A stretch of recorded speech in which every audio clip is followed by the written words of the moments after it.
For this video, I'm taking on the Trance on Master Difficulty from the Isle of Madness story mode, and this particular encounter in the little help section, if you will, it says Face Talem's deepest inner fears, and what that actually means is you have to beat the opponent twice. The first time is a very straightforward, normal game against a Shout Monk list.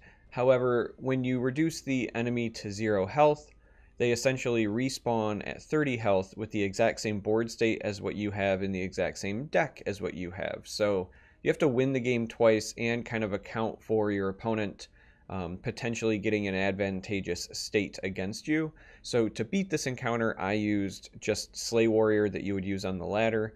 And we're going to go ahead and jump right into the game. Like always, I'm going to put the deck code in the video description. Like always, you don't have to use this one, but the reason I chose this deck list for this encounter is because it's great at setting you up for the long haul, and you can get yourself in a position where you either have a dominant board state, or you can put yourself in a position where you can very easily take advantage of the board state when the refresh occurs, and you can also gain an absurd amount of health with this deck, which is really, really important for, again, kind of going through your opponent twice, right? You're in this for the long haul. So I think here, actually we're going to keep the Galen. Galen's really useful because again, sometimes this can be a very long encounter, and being able to shuffle in things like Necromancers and Defilers and so forth can be helpful. So we'll actually keep that, and we want to keep our ramp components as well here. The early game is pretty straightforward. You're playing this pretty defensively. As I said, this is a monk deck, but it is a shout deck. So they run word walls, and they also run multiple drain vitalities, multiple dragon aspects, the token generating shout. They run Greybeard Mentors. As you can see, they run Corner Club Gambler, so on and so forth. We're gonna take this attack. Stroll. We have Galen, but I don't think that Galen is wanting to target Venom Tongues or Camels here. So we're just gonna go ahead and end the turn, unfortunately.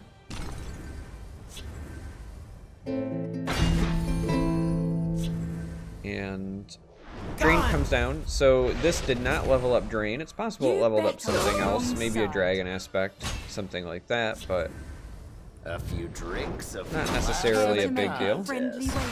What could be better? And our opponent is trying to draw some cards. We're just going to go ahead and put this here to contest. As long as they don't find a removal for this, then we can clear here. And looks like they did not. So this is good for us, right? We can go ahead and do this, have this clear here. Makes our health go up, so we can go ahead and get a little bit of ramp going here. You can even put this over here.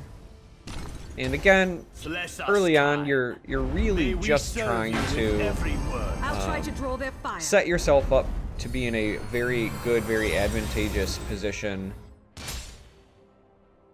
for future turns. So all of this is fine. You can even take some damage early on. That's fine. We'll go ahead and do this. And let's actually play the Camel before we decide what we want to do for our next one. Trying to save your squishes is really important because they're a big part of this deck. But in this case, we're gonna go ahead and take the Necromancer because that'll allow us to get Galen in and shuffling sooner rather than later. So the first one, if you can help it, you typically want it to be on a Necromancer. Defiler is a good second choice, but on Necromancer means future Necromancers can resurrect Galen, who then can repeat the process. So you can set it up so that you actually can't deck yourself. And again, in a long encounter like this, that's relevant. That matters. So here we probably just start pressuring a little bit. Rise, my son. And we're gonna go ahead and take the ramp option. We could have taken another Venom Tongue as well. This is just guaranteed ramp. Fighting a sneeze a bit here, sorry gang. Lead me into battle. Lead me into battle. So they're doing their token thing, and we're relatively fine with that, because if we find an unstoppable rage, that's pretty easy to deal with. We have not yet, however. Repel the Outlanders. So we'll go ahead and punch him a little bit more. My power. And then we're going to drop our Dark Seducer. Walk with Because our without Lord. some sort of additional removal, if they just trade in, this is a massive amount of health gain. Which again is important. So that when our refresh occurs, if things do get out of hand, because the enemy is going to get an exact copy of our board and an exact copy of our hand. So there are some things that you have to be a bit weary about. And let's go ahead and take this rapid shot and see what we draw first. That seems reasonable. Again, we are big fans of ramping this early on. Repel the Outlanders. Oh no's, a prophecy. And that's entirely fine. In fact, that might even be better for us.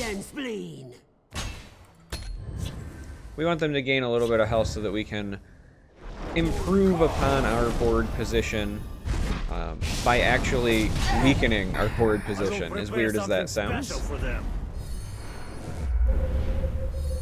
We want to get a better hand but a weaker board position for when we actually take this over. Repel the So we'll go ahead and do this. Skaven to clear. Behold my power. And just wait. So this Necromancer, as I said, can now pull a Galen, so if we get another Necromancer in hand, you can re-loop it, if you will. Prepare something special for them. But at this point now, we're just going to start trying to pressure while keeping our board minimum.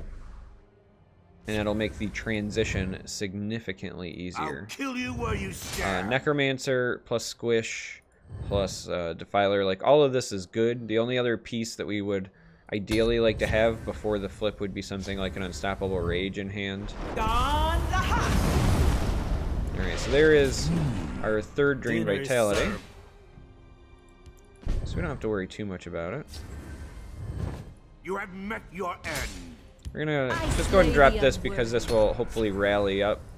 We don't really care about the two poking us over and over. It's a bit irrelevant right now.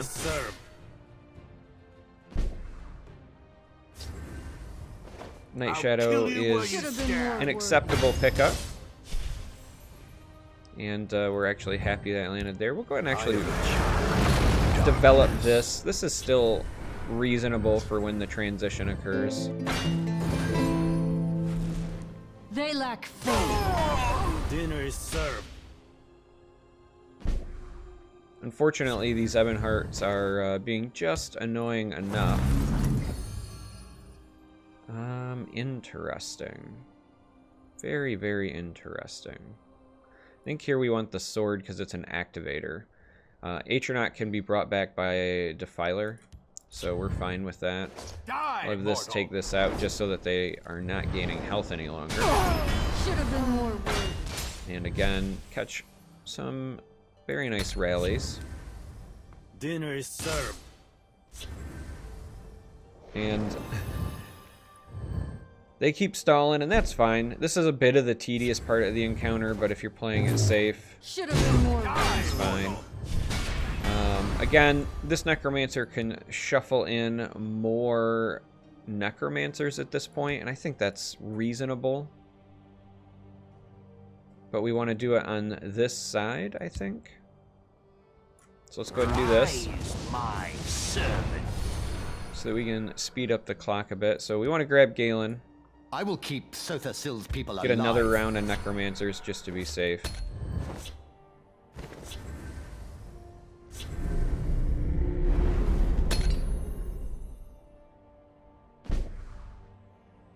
Keep things a bit under control. And there's the rage we were looking Should have for. been more words. So now Repel the Outlanders. Behold my we're gonna power. hope to make the transition soon here. Now, it is also worth noting you get to continue your actions. So in an ideal scenario, you want the transition to occur on your first attack, so that you can then respond with the rest of your board. Observe. Which will make a bit of sense here in a moment. However,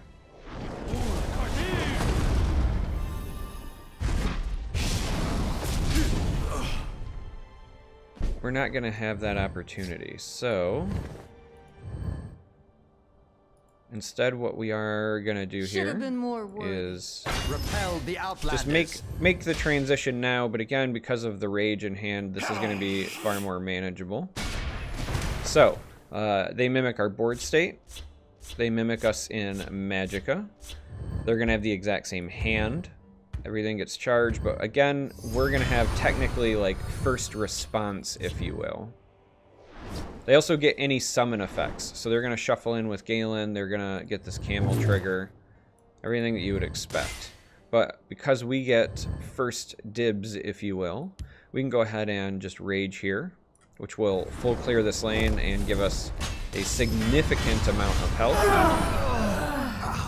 Also get some breakthrough damage in. They've no move we can't Go ahead and look for a anticipate. draw. We'll take the activator. And we will wait for the following turn with our hand. We want to respond. So we've now done the transition, and we're going to wait for the AI to make mistakes because, you know, it's the AI and that's what they do. But even if they were to play this perfectly, we're still in a better position because their discard pile does not mimic ours. That is the one advantage. So while we can use Falk Wreath to get Iron Atronach, for example, they cannot. And that is a very important, very big deal. So here is how we are going to go ahead and process this. We're going to play the Falk Wreath. Steal from folks who ain't using it. That's And the then key. we're gonna let's go with the crossbow first, I suppose, and get ourselves the Iron Atronach.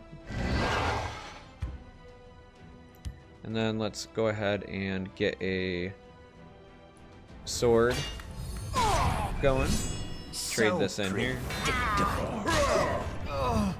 Get ourselves another sword going. Trade that in there, and we'll take the Seducer this time. Walk with our Lord. And is there anything else in there that we really want? Maybe the Night Shadow, I suppose. I kind of want to save the Squish, I think. So we'll camel over here. Find ourselves a Rage. And this is enough to threaten lethal. The only way we're punished by something like this is if they play a lethal from hand and then their own unstoppable rage. Rise, my servant. And then even in that scenario, we've got an awful lot of options. I smell the stench. But the AI is going to do AI things.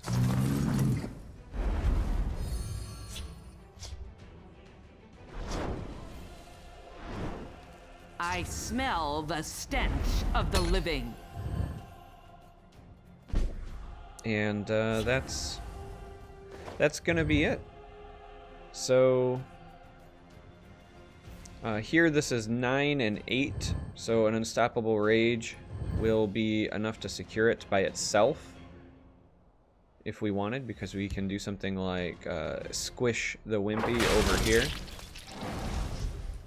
And the breakthrough applies, and then we can go ahead and rage here. And then that's it. So again, we have a lot of health.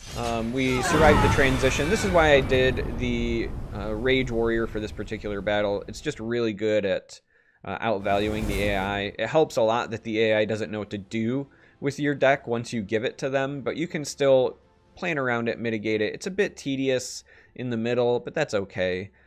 Anyway, if you were struggling with this encounter, hopefully this video helped you. Thanks for watching, and until next time, may you walk on warm sands.